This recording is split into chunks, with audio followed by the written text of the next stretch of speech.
उपस्थित सत्संग प्रेमी महान भाव माता एवं बहनों,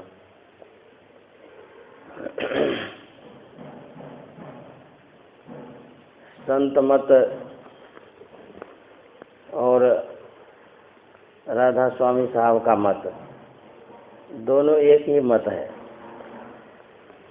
जिस समय तुलसी साहब थे उस समय शालिग्राम साहब थे और तुलसी साहब के सानिध्य में दोनों रहते थे, बाबा देवी साहब वो शालिग्राम साहब। तुलसी साहब का ही ज्ञान है दोनों के अंदर में। हुआ क्या, बाबा देवी साहब प्रचार करते थे, शालिग्राम साहब प्रचार करते थे। तो होते होते नामकरण हो गया संत मत का। तो शालिग्राम साहब नाम रख दिए कि राधा स्वामी सत्संग, वो अपने सत्संग का। तो बाबा देवी साहब को पसंद नहीं है, बोला ये तो व्यक्ति विशेष नाम है, ये हमको पसंद नहीं। संत मत जो है संतों का मत है, वो ये व्यक्ति विशेष का नाम है। लेकिन राधा स्वामी सत्संग व्यास का कहना है वो राधा स्वामी जो एक परम परमात्मा की धारा है, परस्फुटित धारा जिसको सार शब्द कहते हैं, उन धाराओं का ही नाम है राधा स्वामी, उनका कहना है। लेकिन बाबा देवी साहब बोले जो संत मत है वही रहेगा। तो बाबा देवी साहब अलग हो गए, राधा स्वामी साहब अलग हो गए। उस समय से प्रचार दो भागों में हो गया, लेकिन बात दोनों की एक ही है। राधा स्वामी साहब जो कहता है वही संत मत कहा जाता है। संत मत मतलब सब मत, उस मत से बढ़कर के और कोई मत है ही नहीं। तो उस समय से बाबा देवी साहब अपना अलग प्रचार करने लगे। बाबा देवी साहब के सानिध्य में गुरु महाराज आए, महर्षि महिपरानंद जी महाराज। तो ये जो आए तब संत मत का जो विकास हुआ है प्रचार प्रसार का, अद्भुत हो गया। इतना गुरु महाराज प्रचार किए, इतना प्रचार किए कि पूरा भारत में फैला दिए। भारत से विदेश भी फैलने लगा। बाबा देवी साहब के माध्यम से गुरु महाराज ने जो प्रचार किया।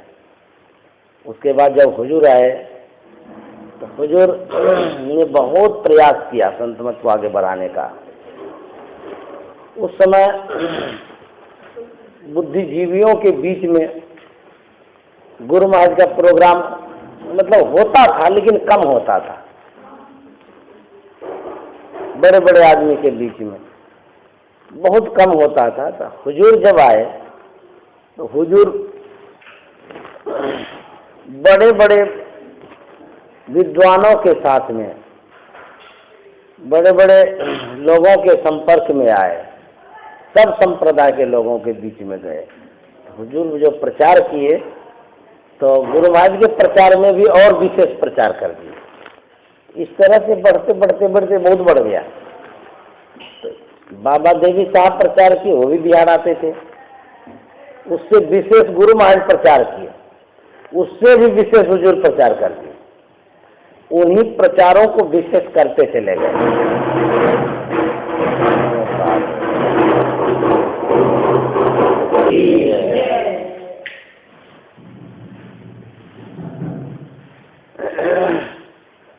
इस तरह से संत मत का प्रचार प्रसार अब जो महात्मा है सो कर रहे हैं, उनके माध्यम से भी हो रहा है। संत मत कोई व्यक्ति विशेष का मत नहीं है। यह मत यदि कहा जाए कि राधा स्वामी साहब का मत है तो कह सकते हैं हाँ है, कबीर साहब का मत है कहेंगे हाँ है, नानक साहब का मत है तो कहते हैं उनका भी मत है, तुलसीदास जी महाराज का मत है तो वो भी उनका ही मत है। तो जितने संत हो गए सभी संतों का जो विचार है, मत मतलब विचार, उन विचारों का जो प्रचार करता है उसी को संत मत कहते हैं। कोई व्यक्ति विशेष मत यदि बनाता है वो संत मत नहीं। संत मत है जितने संत है सभी संतों का जो विचार है उसी को संत मत कहते हैं। हम लोग संत मत का प्रचार प्रसार करते हैं। संत मत क्या कहता है? संत मत कहता है कि ईश्वर एक है, ईश्वर तक जाने का रास्ता एक है, बाहर में नहीं वो अंदर में है। बाहर में भटकने के लिए संत मत नहीं कहता है, वो अंदर में जाने के लिए कहता है, अंत साधना करने के लिए कहता है। यह जो मनुष्य का शरीर मिला है बड़े भाग्य से मिला है। इसी मनुष्य शरीर से आप भजन कर सकते हैं, अन्यथा और किसी शरीर से नहीं कर सकते। मनुष्य शरीर के अलावा जितना शरीर है आप देख लीजिए नजर उठा करके, गाय है, घोड़ा है, गधा है, बिल्ली है, जो भी शरीर है उन शरीरों से कोई भजन नहीं हो सकता है, सिर्फ मनुष्य शरीर से भजन हो सकता है। इसीलिए भगवान श्री राम कहते हैं कि मनुष्य का शरीर बड़ा भाग्य, बड़े भाग्य से मिला है, बड़भागी है।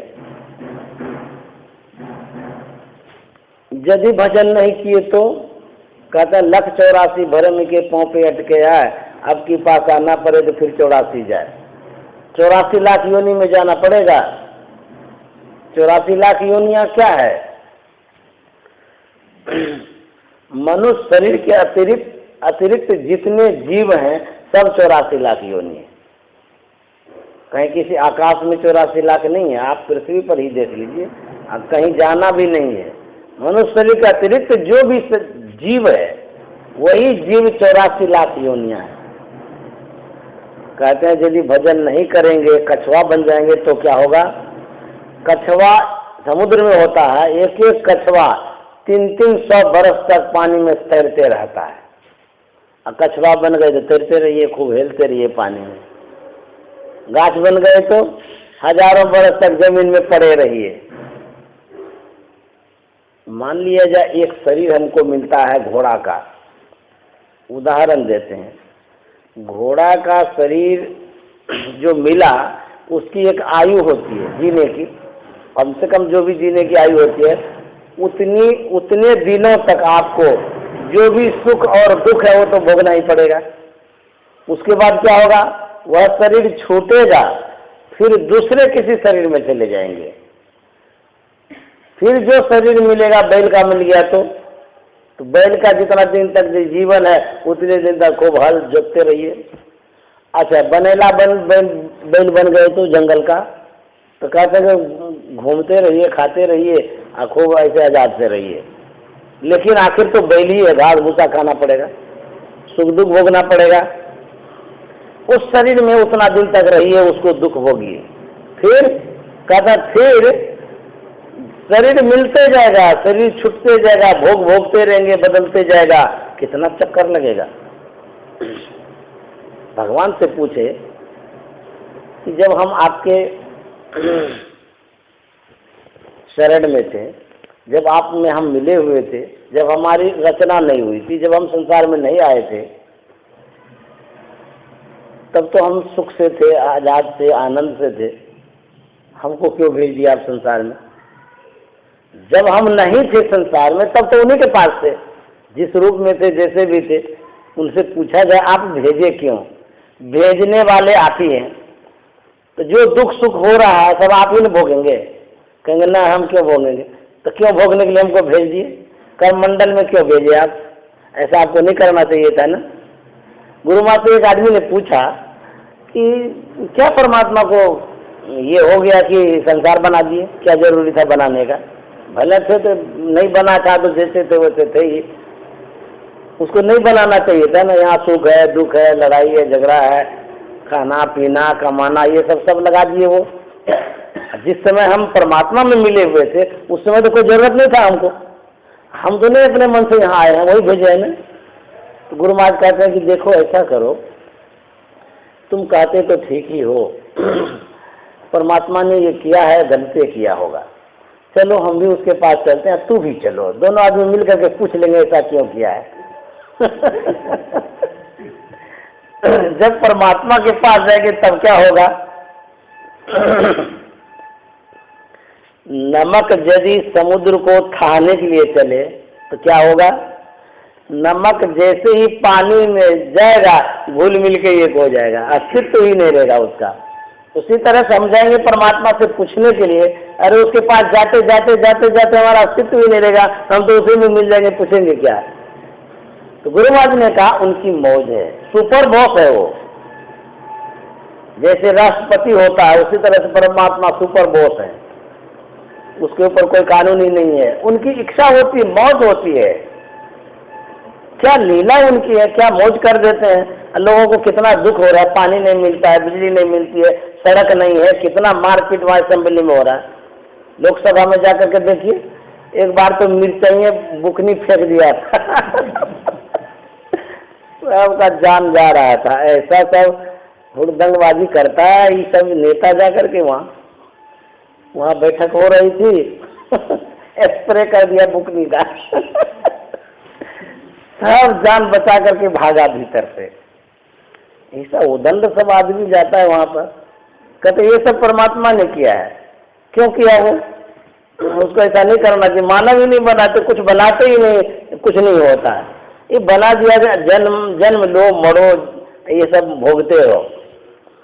तो गुरुवार कहते कोई बात नहीं, यदि बना दिया है, उनकी मौज है, हम प्रजा है, वो राजा है, कोई बात नहीं, उनका हम भजन करेंगे, उनके नियम के अनुसार चलेंगे, उनकी कृपा होगी, अपने शरण में लेंगे। परमात्मा ने कृपा किया है, मनुष्य का शरीर दिया है, बहुत बड़ी उनकी कृपा है, सुपर शरीर दिया है। यदि उनकी कृपा नहीं होती तो और योनि में चले जाते। दया तो करते ही हैं। तो कहते हैं अब जो गई सो गई, अब राख रही को, अब उसकी चिंता नहीं करनी कि उन्होंने क्या किया, अब हमको क्या करना है ये सोचना है। तो कहता मनुष्य का शरीर मिला है भगवत भजन करने के लिए, अब उनका भजन करना है जैसा संत महात्मा बतलाते हैं। संत महात्मा के अनुसार यदि हम करेंगे तो उसकी ही प्राप्ति होगी। जब उसकी प्राप्ति हो जाएगी फिर उसमें हम मिल जाएंगे, फिर आवागमन में नहीं पड़ेंगे। इसलिए सत्संग की आवश्यकता है। सत्संग से ज्ञान होता है, बुद्धि का विकास होता है, हमारी बुद्धि परिमार्जित होती है, परिशुद्ध होती है। संसार की बातों को जब हम सोचते हैं तो सोचते सोचते हमारी बुद्धि जो है ना लंगड़ी हो जाती है, आगे नहीं बढ़ पाती है। जब सत्संग सुनते हैं बुद्धि को सहयोग मिलता है, बल मिलता है। इसलिए सत्संग के माध्यम से बुद्धि को विकसित करने का अवसर मिलता है। इसलिए सत्संग करना चाहिए। और मनुष्य का शरीर मिला है, भगवत भजन करना चाहिए।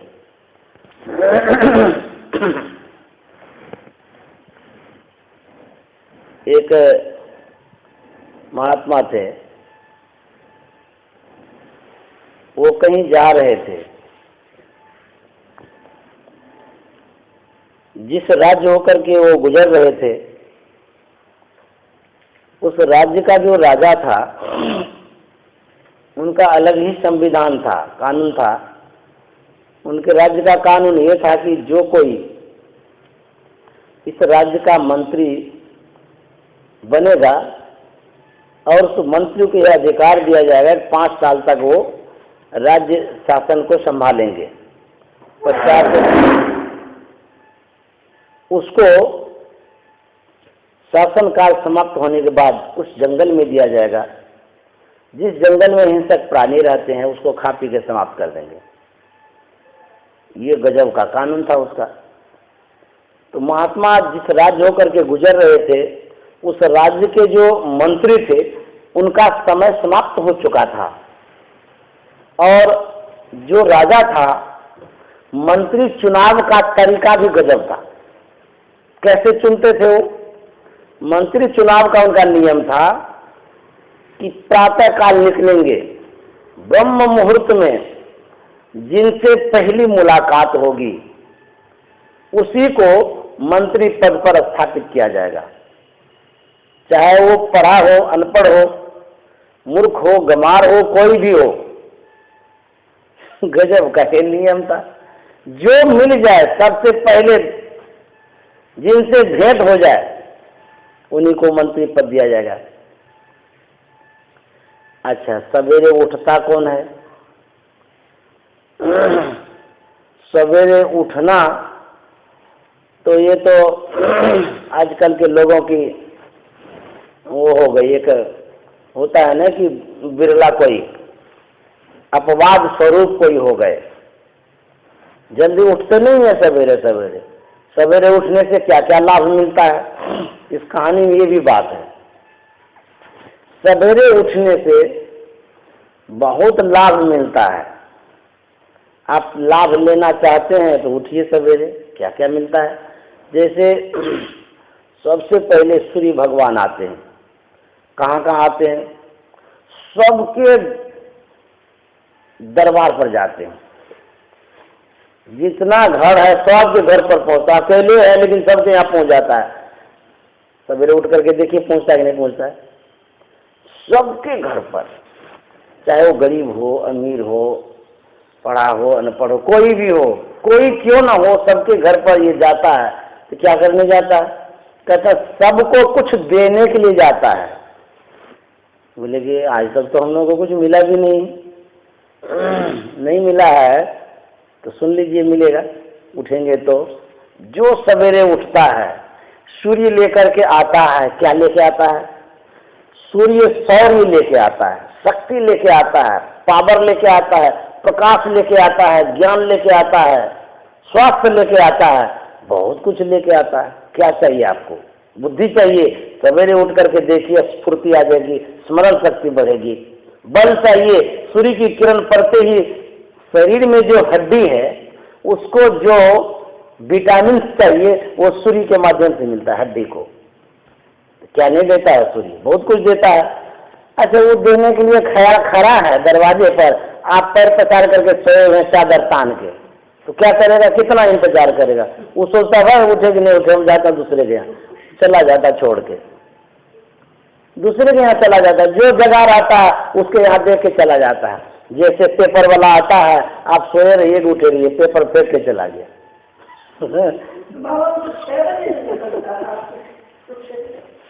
सुनते रहिए हम जो कहते हैं। 6 बजे आता है वो, उससे पहले से वो आता है। रोशनी होती नहीं है, वो पर्दे में रहता है, देखता कि कौन उठ रहा है नहीं उठ रहा, उसके यहाँ झट से चला जाता है। सवेरे उठने से सब मिलता है। पहले के लोग 4 बजे भोर में उठ जाते थे, घूमते फिरते रहते थे, अपनी दिनचर्या के अनुसार सब काम करते थे। एक आदमी है मायागंज में, उनकी दिनचर्या सुनाते हैं आपको। ये तो आंख से देखी हुई बात सुना रहे हैं। मायागंज में जहाँ पर ऐसे मोड़ है, एक सड़क का ऐसे मोड़ है, उसके बाद मायागंज से ऐसे सीधे जाते हैं। इधर से जाते हैं ऐसे ढलान है, उसी जगह उसका घर है। वो उसके पास मशीन है फोटो स्टेट का, और उसका वही काम है सब दिन का, बरसों से करते आ रहा है। फोटो स्टेट करने के लिए वहाँ जाते थे तो बैठते थे, थोड़ा बोलते थे बैठिए कर देते हैं आपका काम। बैठने के क्रम में बातचीत होने लगी तो वो अपनी दिनचर्या बता रहा था कि बाबा हम तो भोरे उठते हैं और यहाँ से चले जाते हैं 0 माइल, वो जो पुल है ना बराड़ी का, वहाँ जाते हैं, वहाँ से लौटते हैं, फिर ये कुपा घाट चले जाते हैं समाधि पर, वहाँ से आते हैं, थोड़ी देर में स्नान वगैरह कर लेते हैं। स्नान उस्नान करके उसके बाद जो हमारा पूजा पाठ है सो भी कर लिए। उसके बाद हम जलपान करते हैं। जलपान करके थोड़ी देर रेस्ट लेते हैं, आराम कर लेते हैं। उसके बाद हम जब काम में लगते हैं तो एकदम 7-8 बजे तक खड़े रहते हैं काम करने में। हम बोले आपको परेशानी नहीं होती? बोले नहीं, कोई परेशानी नहीं होती, कुछ भी नहीं, थकते हैं, बीमारी उमारी कुछ नहीं होती। बोले अभी तक तो कोई बीमारी नहीं हुई है। जानते उसका कितना उम्र है? वो लगभग 55 बरस के होंगे, अभी 55-56 बरस के, उतने उम्र के आदमी हो गए।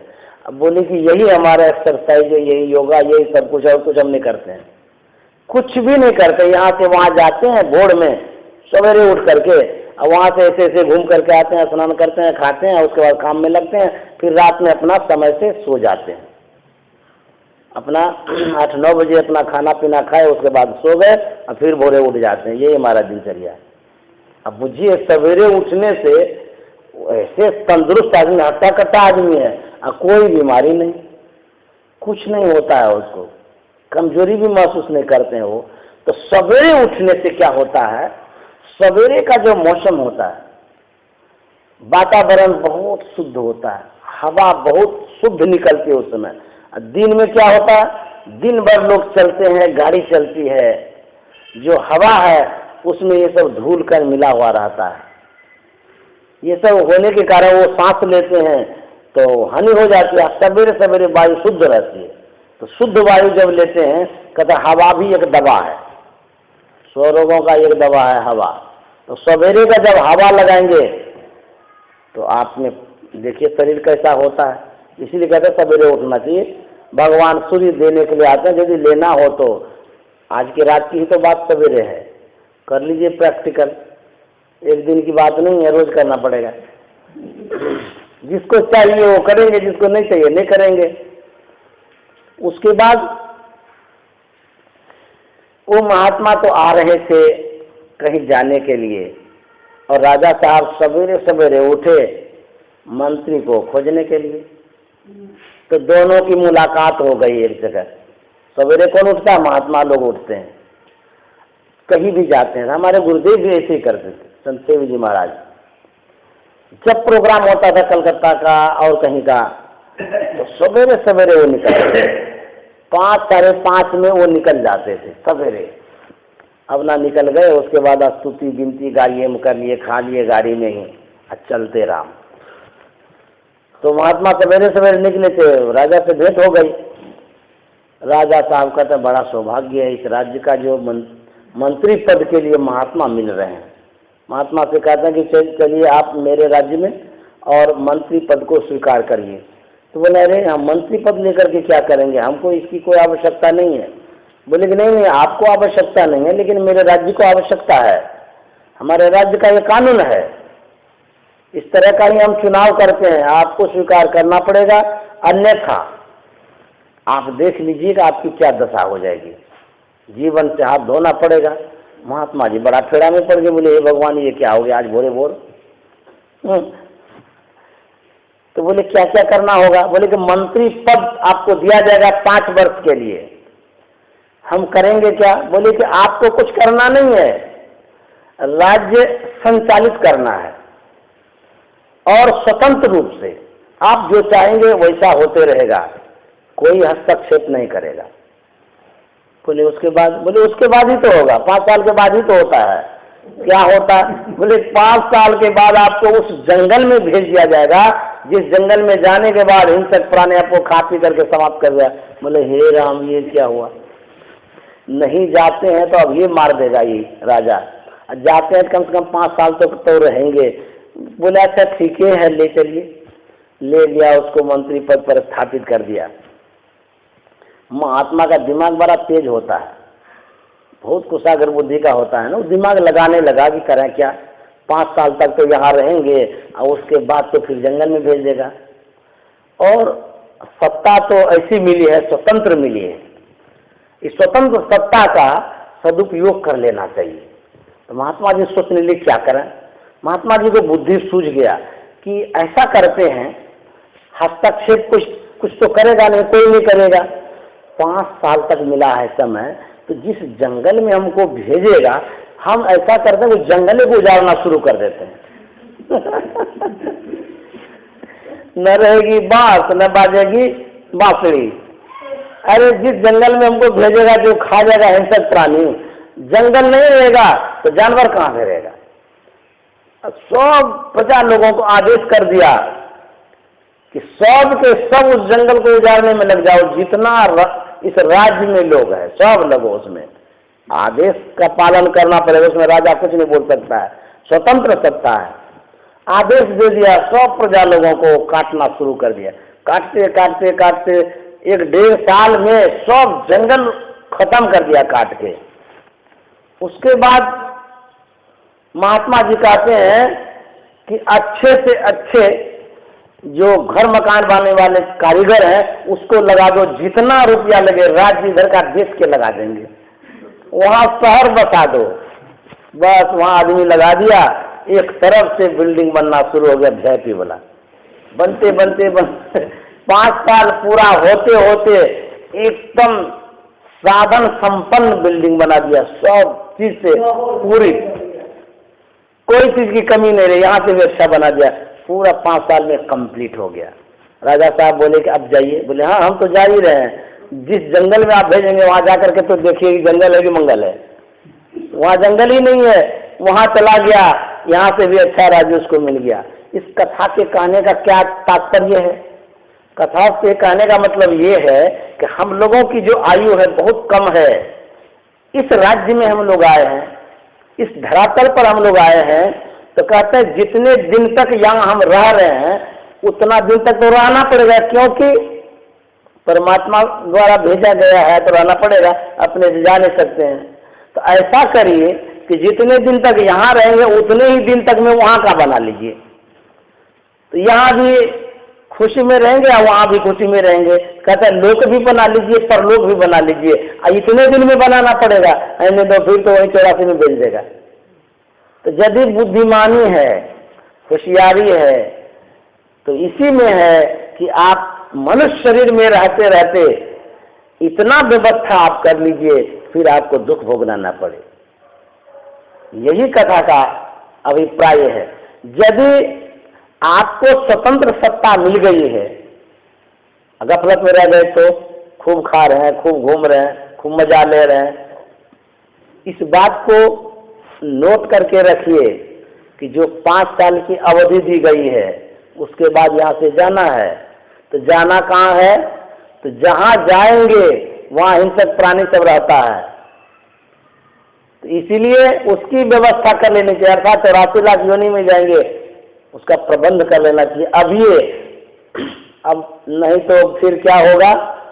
शरीर तो छूटेगा, जब लूटेगा फिर कूटेगा, तब देखिएगा क्या हाल होता है। राधा स्वामी साहब कहते हैं जैसे बने तैसे करो कमाई, धर चरणन विश्वास, राधा स्वामी दीन दयाला, दये नजर निहाल। जैसे बने तैसे करो कमाई, जिस तरह से हो कमाई करो, अर्थात भजन करो। धर चरणन विश्वास, संत सदगुरु में विश्वास रखिए। जिनको संत सदगुरु में विश्वास नहीं है और दुनिया पर विश्वास है तो सब फूसफास है। गुरु महाराज कहते हैं सदगुरु कृपा की आसना और आस है तो क्या, सदगुरु कृपा की आसना और आस है तो क्या, करता जो नित अभ्यास ना, विश्वास है तो क्या, योग हृदय में वासना, तनवास है तो क्या, सत सरल युक्ति पासना और पास है तो क्या, योग हृदय में वासना।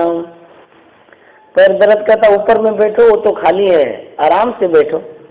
जिसका पैर दर्द है ऊपर बैठ जाइए, कोई दिक्कत नहीं। हम लोग का जो सत्संग होता है वहाँ चेयर की व्यवस्था नहीं रहती, लेकिन बड़े बड़े जो सत्संग करने वाले हैं वहाँ व्यवस्था रहती है, क्योंकि शरीर को आराम नहीं मिलेगा तो सुनने में भी नहीं बनता है। इसलिए आराम से बैठिए, कोई दिक्कत की बात नहीं है। छटपट करेंगे तो उससे क्या है, सब व्यवस्था भी है, ऐसी कोई बात नहीं है। तो कहते हैं विश्वास रखिए संत सदगुरु में और अपनी कमाई करिए। जो अपनी कमाई नहीं करेंगे तो दूसरी की कमाई करते रहेंगे, तो फिर आपके पल्ले में क्या पड़ेगा? अपनी कमाई का मतलब है हम अपने लिए कुछ करें, नहीं अपने लिए तो दिन भर करते रहते हैं। अपने लिए आप नहीं करते हैं, शरीर के लिए करते हैं। कहेंगे शरीर नहीं रहेगा तो, हाँ शरीर नहीं रहेगा तब तो आत्मा भी नहीं रहेगा, कहाँ रहेगा? जगह तो नहीं है। तो शरीर के लिए तो करना है, तो जीवन भर शरीर के लिए करते रहेंगे, फिर क्या होगा? सब दिन शरीर के लिए करेंगे। मान लिया जाए आपका ये घर है, सुंदर घर है, इस सुंदर घर को रोज सजाते रहिए, रंग कर दीजिए, पेंट कर दीजिए, खूब धुआती देते रहिए, खूब सजाते रहिए, घर में रहिए ही नहीं तो वो ये बनाए किस लिए? सजाने के लिए खाली। उसी तरह से ये शरीर जो है इसको खूब सजाते रहिए। रोज सजाना क्या है? स्नान करना सजाना है, खाना सजाना है, कपड़ा पहनना सजाना है, जो कुछ शरीर में लगाते हैं सब सजाना है। और इस शरीर से काम नहीं लिए तो काम नहीं लिए तो बेकारी पड़ा हो गया। खाना काम लेना नहीं है, ये तो शरीर को दे रहे हैं। सोना काम लेना नहीं है तो शरीर के लिए सोते हैं। पहनना ये अपना काम नहीं तो शरीर के लिए पहनाते हैं, शरीर को सुंदर बनाने के लिए पहनाते हैं। अपना काम है भगवत भजन करना, अर्थात हम जीवात्मा हैं, परमात्मा का अभिन्न अंश हैं। यदि भजन नहीं करेंगे तो अपना काम नहीं हुआ, और जितना काम हुआ सब सपना हो गया। तब क्या होगा? तब यही होगा कि शरीर के लिए आपने किया, वह शरीर इसी संसार में जल करके राख हो गया। गया क्या साथ में? कुछ नहीं गया। संत महात्मा कहते हैं कि शरीर के लिए खाली करना ये पशुता है। शरीर से परे जो जीवात्मा है उसके लिए करना मानवता है। कुछ काम करो, कुछ काम करो, जग में रहकर कुछ नाम करो। ये जन्म हुआ किस अर्थ का हो, समझो इसमें व्यर्थ न हो। राष्ट्र कवि कहते हैं कुछ काम करो, कहेंगे हम लोग तो सुबह से लेकर काम में लगे रहते हैं। अरे जो काम करते हैं वो काम नहीं, जिस काम के करने में आपके अंदर में शांति मिले, सुख मिले, आनंद मिले, जो आनंद आपको संसार के पदार्थों में मिल रहा है उससे भी विशेष आनंद मिलेगा भजन करने में। कहेंगे खाने में आनंद मिलता है, बढ़िया बढ़िया व्यंजन मिलता है, पहनने में आनंद मिलता है, सुंदर सुंदर वस्त्र पहनते हैं, बात करने में आनंद मिलता है, खूब मोबाइल से बात करते रहते हैं, खूब खुशी होती है, लेकिन थोड़ी देर के लिए। बात करने में खुशी तो मिलती है, बात करते करते करते करते अच्छा अब हो गया, अब छोड़िए, चलिए दूसरा काम करते हैं। क्यों? बैलेंस पर भी ध्यान है, कितना रुपया कट रहा है।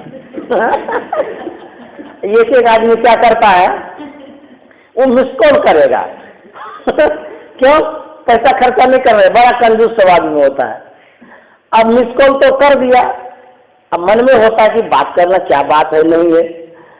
फोन लगाते हैं इधर से, हाँ क्या समाचार है, क्या कह रहे थे? हाँ कह रहे थे कि दाल बनाए कि नहीं? बोले हाँ बनाए तो हैं। बोले उसमें फोड़न दिए थे? बोले दिए तो थे। और क्या कह रहे थे? बोले और क्या कहेंगे भाई, यही तो पूछ रहे थे। बिना मतलब का बात करते रहता है, पैसा भी खर्चा कराता है। ये मन बहलाने के लिए करता है। कहते अल्पकालिक खुशी है, थोड़े देर के लिए। भजन में हो तो आनंद आनंद, बरसत बिसद अमी के बादल भीजत है कोई संत। भजन करेंगे उसमें विशेष आनंद होगा। अब संसार की जितनी बात उसमें थोड़ा थोड़ा आनंद आता है। एक युवक था, एक लौता संतान पिता का। वह युवक गया प्रदेश कमाने के लिए। देखिए हमारे कहने का मतलब क्या है कि संसार में जो कुछ मिलता है उसमें कितनी खुशियां मिलती है और उसके बाद क्या होता है। प्रदेश गया कमाने के लिए, बरसों बीत गई, घर लौटा नहीं। पिता के मन में संशय होने लगा कि पुत्र गया है अभी तक लौटा नहीं। बहुत दुखी होने लगा, एक ही पुत्र है, कोई खबर नहीं, कुछ मालूम नहीं हो रहा है। उस समय टेलीफोन भी नहीं था। बेचारा व्यग्र होने लगा मिलने के लिए, कैसे पुत्र मिल जाए, कैसे पुत्र मिल जाए। बहुत दुखी होने लगा। किसी को एक पुत्र हो, अब प्रदेश चला जाए, बरसों वही रह जाए तो कितनी दुखी हो, कितना मन दुख होगा। होते होते लड़के के मन में आया कि चलो अब घर लौटते हैं, बहुत कमा लिए, समय आता है, लड़का घर लौटता है। पिता बेसब्री से इंतजार कर रहा था पुत्र का, कब आएगा कब आएगा कब आएगा। नींद नहीं, चैन नहीं, सो नहीं पाते थे, छटपट करते रहते थे पुत्र के लिए। एकदम टकटकी लगा के देखते रहते, कब पुत्र आएगा कब पुत्र आएगा। जैसे ही पुत्र पर नजर पड़ी, खुशी का तो ठिकाना नहीं रहा, उछल पड़ा पिता, दौड़ते हुए गया, पुत्र के गले से गले मिल गया, रोने भी लगा। खुशी की भी आंसू होती है, व्यक्ति को जब बहुत खुशी मिलती है, बहुत खुशी मिलती है, आंसू टपक पड़ती है। दुख की भी आंसू होती है, सुख की आंसू होती है, दुख की आंसू होती है। सुख की आंसू ठंडी होती है, दुख की आंसू गर्म होती है।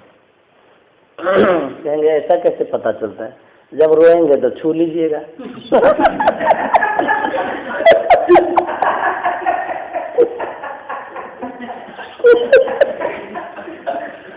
कहेंगे रोने के समय ऐसा याद आएगा। सोचिएगा महात्मा जी कह रहे थे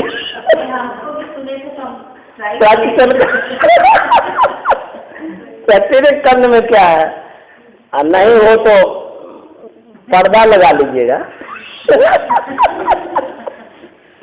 उसके बाद छू लीजिए, कोई देखे नहीं कि क्या कर रहे। एक लड़की थी, दहेज की कहानी है। अब कोई रोने में अभ्यस्त हो जाती है। दहेज में ऐसा नियम है, जो भी लड़की अपने मायके आएगी वो रो के आएगी। अब पता नहीं क्यों नियम है, क्या नियम ये नहीं जानते, लेकिन हम देखे हैं वो घर आएगी तो रोते हुए आएगी, ये नियम है। एक लड़की थी और उसको रोने आता नहीं था। अब ससुराल से वो मायके आ रही थी, अब क्या करे। अच्छा, शुरू से नहीं रोती है, जब करीब आ जाती है तब मतलब देखते अब गांव में प्रवेश करने वाले हैं, थोड़ा दूर बचा हुआ है, तो वहीं से रोना शुरू कर दिया। पता नहीं क्यों रोता, हम आज तक नहीं जाने हैं।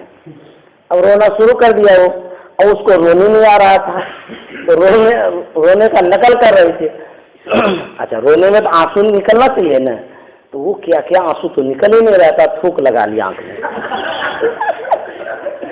कहीं देखे कोई कहे कैसे ये करती थी, रोई तो है नहीं, तो वो थूक लगा करके चली गई। वो सबको देखा तो हाँ सही में आंसू है। ये क्या परंपरा, ये समाज का होता समझ में नहीं आता है। शहर की लड़की नहीं रोती है, देहात की लड़की रोती है, मायके आने में रोती है, और जब जाएगी तब भी रोएगी। अब जाना तो हुआ कि चलो भाई जा रहे हैं, दूर जा रहे हैं, प्रदेश जा रहे हैं, कहीं और जा रहे हैं, घर छोड़ के रोना होता है, लेकिन जब घर आती है तब भी रोती है। ऐसा क्यों होता है?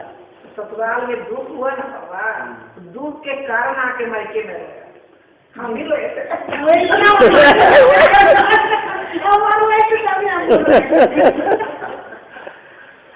याद आ गया, हम भी रोए। मायके में क्या दुख हो गया? मायके में दुख हुआ, ससुराल में दुख हुआ, मायके में आए। जैसे पापा और भाई पर नजर पड़ा हुआ, ऐसा करने में शादी करने फिर रोना पापा से जाना करो रोना ऐसे हो जाता है। तो लड़का जो आया ना तो गले में गले मिल गया, अब खूब बढ़िया से मिला। पिता कहता है कि अरे तुम कितने दिन के बाद आए हो, तुम्हारे बिना तो हमें चैन नहीं आ रहा था, बहुत बेचैनी हो रही थी, संशय हो रहा था क्या हुआ नहीं हुआ। पुत्र कहता पिताजी आपसे भी मिलने की बहुत इच्छा हो रही थी, बहुत दिन हो गया था, तो क्या करेंगे, संजोग ऐसा ही हुआ। पिता कहता कि तुमसे मिलके बहुत शांति मिल रही है। एकलौता पुत्र था ना, बहुत अच्छा लग रहा है, बहुत सुख मिल रहा है हमको। लड़का भी कहता है हमको भी आपसे मिलके बहुत अच्छा लग रहा है, बहुत शांति मिल रही है। पिता कहता कि इतना अच्छा हमको लगता है, मन नहीं करता छोड़ने का। लड़का कहता हमारा भी मन ऐसा ही करता है, हमारा भी मन नहीं करता कि छोड़े। तो मिलने लगे तो दोनों गला पकड़े, पिता पुत्र का, पुत्र पिता का। तो कितना देर मिलेंगे, 5 मिनट, 10 मिनट, 15 मिनट, कितना मिलेंगे, बहुत देर हो गया। तो पिता कहता है कि बाबू अब हो गया, चलो चाय पानी करेंगे। लड़का कहता नहीं पिताजी, अरे आपको हमसे मिलके शांति मिल रही है, सुख मिल रहा है, इसको कोई गमाता है? अरे और मिलिए। तो पिता सोचा चलो कोई बात नहीं, और मिलने के लिए कहा था, मिल लेते हैं। कितना मिलेंगे? मिलते मिलते बहुत देर हो गई। बोले अब हो गया ना, अब छोड़ो ना। बोले नहीं नहीं, ऐसा भूल से भी मत कहिए, हमको बहुत अच्छा लग रहा है, आपको भी सुख शांति मिल रही है, बहुत दिन के बाद आए। बोले नहीं नहीं, अब हो गया ना। बोले अभी कहाँ हुआ है, अभी और मिलिए। अब जिस मिलने में खुशी हो रही थी उसी मिलने में नाखुशी हो रही है। अब पिता को संशय होने लगा, हे भगवान ये क्या हो गया, लड़का गला क्यों नहीं छोड़ता है? अरे जब आपको शांति मिल रही, सुख मिल रहा है उसी पुत्र से, तो सुख शांति क्यों नहीं लेना चाहते हैं? पिता कहता कि इतना सुख शांति कैसे लेंगे सुख शांति भी लोग ज्यादा नहीं लेना चाहते हैं। अब वो छोड़ना चाह नहीं रहा है। अब पिता आवाज देता है समाज के लोगों को, देखिए लड़का गला नहीं छोड़ता है। तो ढेर आदमी इकट्ठा हो गए। बोले क्या हुआ? लड़का कहता है कि पिताजी से मिलके हमको बहुत अच्छा लग रहा है, पिताजी को भी हमसे मिलकर के बहुत अच्छा लग रहा है, हम पिताजी को सुख दे रहे हैं, शांति दे रहे हैं, बहुत दिन के बाद आए हैं। और पिताजी कहता है छोड़ दीजिए, तो इनको सुख शांति नहीं चाहिए क्या? बोले हाँ चाहिए तो जरूर, लेकिन ये संसार का जो मिलना है थोड़ी देर के लिए मिलना अच्छा होता है।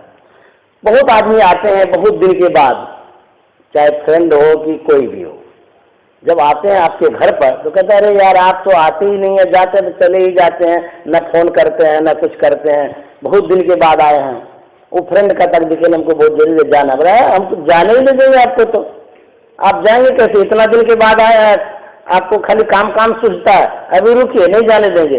यदि वो फ्रेंड के अच्छा ठीक है हम नहीं जाएंगे यही रहेंगे, तो फिर गले की फांसी हो जाएगी, कहेंगे कैसे चला गया जल्दी जल्दी। यदि वो कहे हम जाएंगे ही नहीं, आप ही के पास रहेंगे, रहने दीजिएगा। तो कैसे कहते हैं कि आपको जाने नहीं देंगे, जब वो रहना चाहता कैसे कहते हैं नहीं रहने देंगे। तो समाज में जो मिलना होता है थोड़ी देर के लिए अच्छा होता है, ज्यादा मिलना अच्छा नहीं होता है। थोड़ा थोड़ा थोड़ा खाना अच्छा होता है, ढेर खा लीजिए तो गड़बड़ हो जाएगा। मिलना थोड़ा, खाना थोड़ा, पहनना थोड़ा।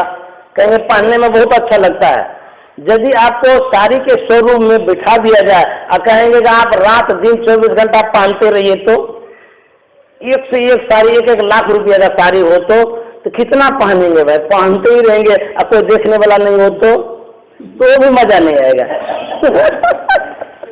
पहनने के बाद कोई देखने वाला होना चाहिए।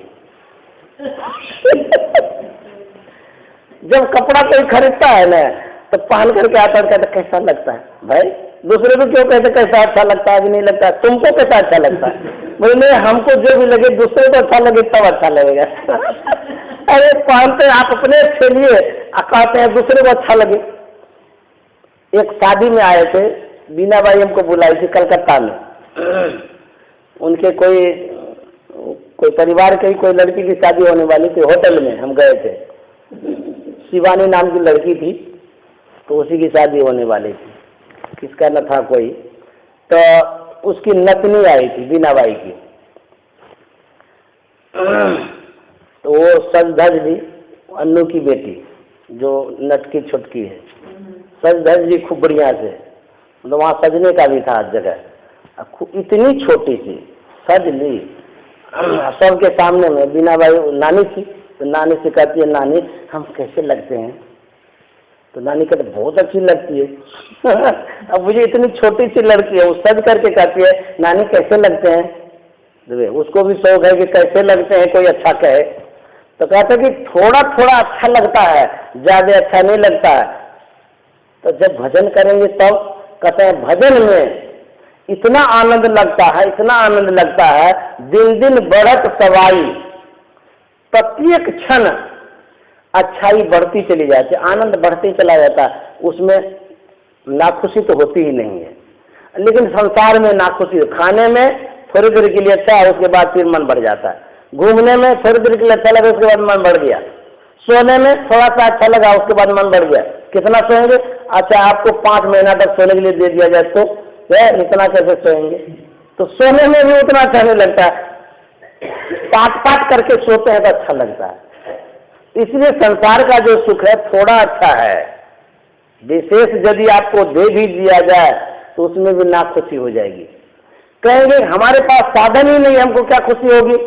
मान लिया जाए संसार का सब साधन आपके पास दे दिया जाए, चाहे वो भोजन हो, कपड़ा हो, मकान हो, घूमने का हो, जो कुछ भी है सब दे दिया जाए एक जगह, वो भी पसंद नहीं होगा। एक एक जगह सब चीज मिल गया। थोड़ा दूर दूर में माहौल रहता है तो घूमने का अलग आनंद आता है। घर में माहौल बना दिया जाए तो वो भी पसंद नहीं है। अरे खाना खा जाएंगे तभी माहौल में जाएंगे, अब सोने के लिए जाएंगे एक बार देखने चले जाएंगे, मजा नहीं आएगा। थोड़ा दूर रहता तो अच्छा रहता है। तो कहते सब साधन संपन्न आप रहेंगे तब भी मजा नहीं आएगा। इसलिए जो है जितना है वही ठीक है, ज्यादा मांगना नहीं है, जो कुछ है वही काफी है। इसलिए कहता संतोष रखना चाहिए। भजन करेंगे तब आपको आनंद आएगा, भजन नहीं करेंगे तो जो वास्तविक आनंद है उस आनंद से आप दूर रहेंगे। इसलिए संत महात्मा कहते भजन करना चाहिए। तो मनुष्य का शरीर मिला है ये भजन करने के लिए। यदि भजन नहीं करेंगे तो बहुत दुख भोगना पड़ेगा। बार बार संत महात्मा सचेत करते हैं। एक व्यक्ति था, उनकी शादी होने वाली थी। सज धज करके वो बारात लेकर के जा रहे थे। एक महात्मा की कुटिया मिली।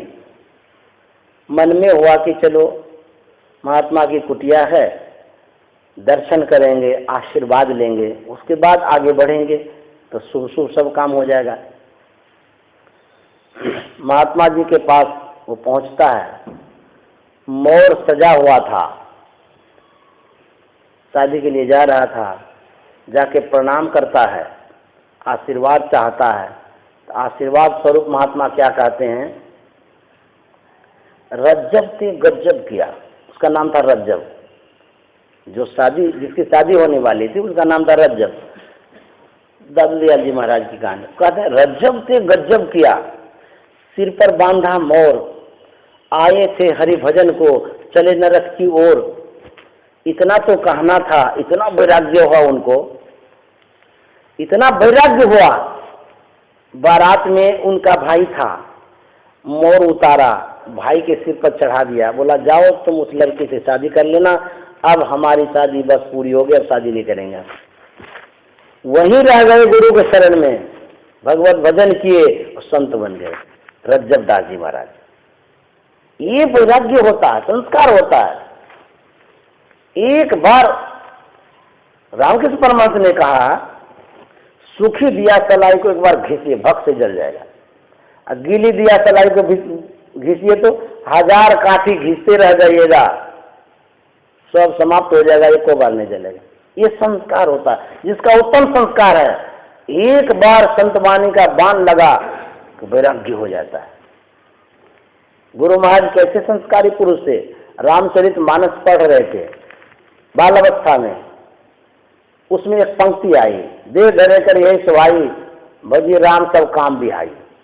ये पंक्ति करोड़ों आदमी पढ़े होंगे, लेकिन किसी को वैराग्य नहीं हो रहा। गुरु महाराज को वैराग्य हो गया। क्यों? उनका संस्कार बहुत उत्तम था। एक बार में ऐसा हो गया। गुरु भक्ति सहजोबाई की शादी होने वाली थी, वो भी सज धज रही थी। उनके गुरु थे चरणदास जी महाराज।